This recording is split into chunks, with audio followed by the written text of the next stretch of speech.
안녕하세요. 날마다 기막힌 정의 박정 목사입니다. 오늘도 새로운 하루가 시작이 되었습니다. 오늘도 주님의 은혜와 평강이 여러분들과 함께 하시기를 주님의 이름으로 기도합니다. 우리는 계속해서 빌립보서의 말씀을 함께 살펴보고 있습니다. 이 빌립보 교회와 바울과의 이야기는 사도행전 16장과 17장 가운데 잘 나오고 있습니다. 이 빌립보 교회는 그때나 지금이나 바울에게 한결같은 사랑을 보여주고 있습니다. 또한 다른 교회들에게 비하여 빌립보 교회의 문제는 문제도 아니었습니다. 바울은 그래서 빌립보 교회를 생각할 때마다 감사한 마음과 또 기뻐하는 마음을 가지고 있었다고 고백하고 있습니다. 그리고 오늘 본문에서 바울은 빌립보 교회가 바울에게 이 보내준 선물과 후원금을 감사하면서 그것을 하나님께 드린 제물로 승화시켜주고 있습니다. 이 빌립보 교회에서 바울에게 보내준 선물과 후원금은 분명히 하나님의 격려와도 같았습니다. 바울은 그리스도를 만난 이후 가장 많이 겪은 것이 무엇인지 아십니까? 바로 단절이었다는 거예요. 그는 유대인에게서 배신자 또는 변절자라는 오명을 받았습니다. 가족들과도 단절을 해야 했고 바리새인들로부터는 수치와 불명예라는 비난을 받아야만 했습니다.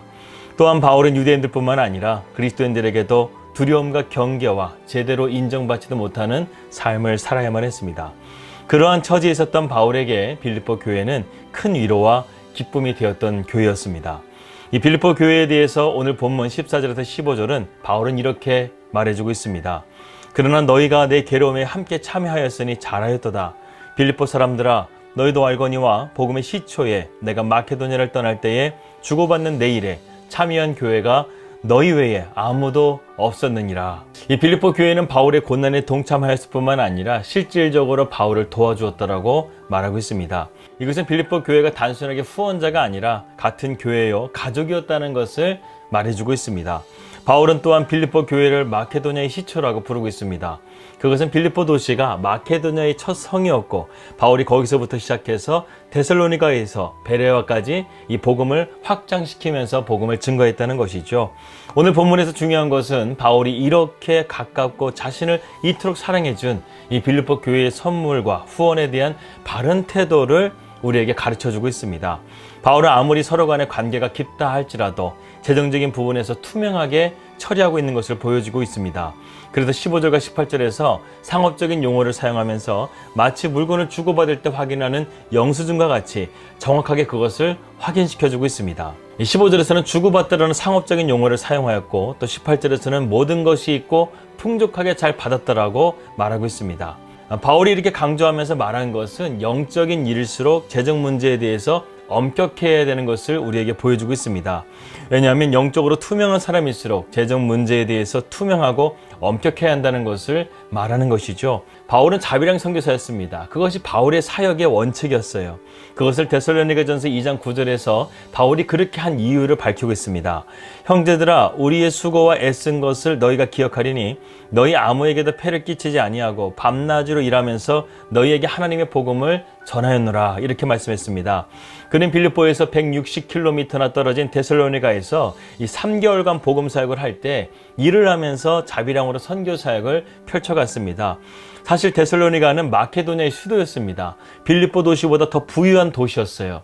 그런데 바울은 후원비를 그곳에서 받지 않았다는 것입니다.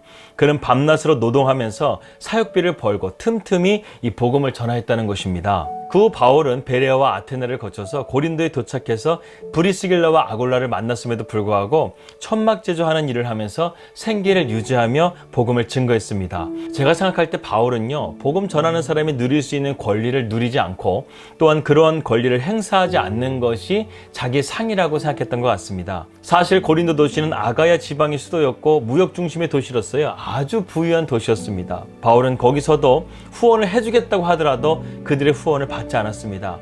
당시에도 순회 전도자들이 복음을 증거하면서 후원비를 받는 것을 당연시 여겼던 문화였었는데 바울은 그렇게 하지 않았다는 것이죠. 바울은 하나님의 복음이 은혜의 선물이라는 것을 그들에게 증거하기 위해서 이러한 도움을 받지 않았다는 것입니다. 아니, 도와달라고 요청하지도 않았습니다. 그런데 빌립보 교회는 바울이 이렇게 요청하지 않았음에도 불구하고 바울이 데살로니가 전서에서 힘겹게 복음을 증거할 때 2번을 도왔고 또한 그가 로마 감옥에 투옥되었을 때 1번, 총 3번을 도와주었습니다.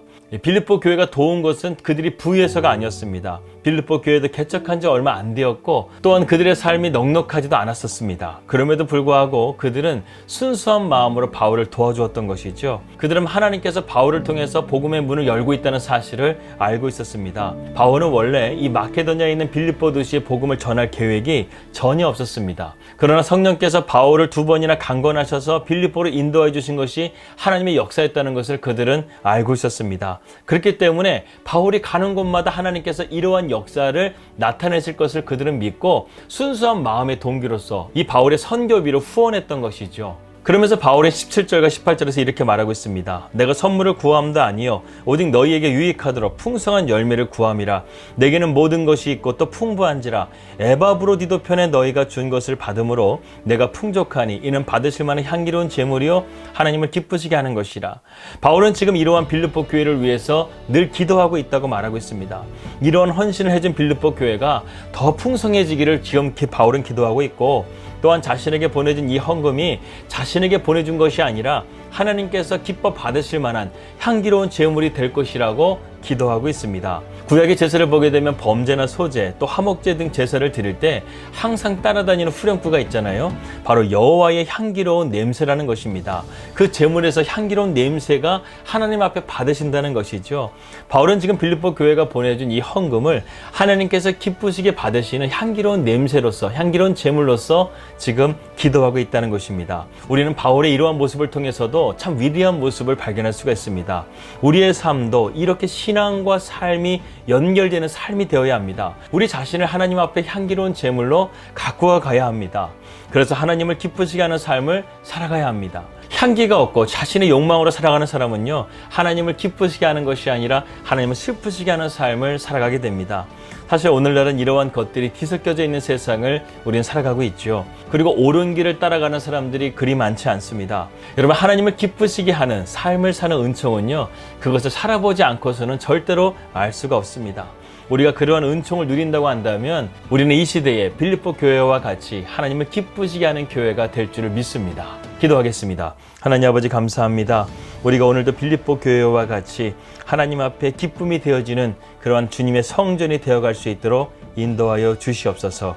예수님의 이름으로 기도하였습니다. 아멘. 오늘도 우리가 하나님의 뜻에 순종함을 통해서 하나님을 기쁘시게 하고 하나님의 은총을 받는 복된 하루가 되시기를 바라겠습니다.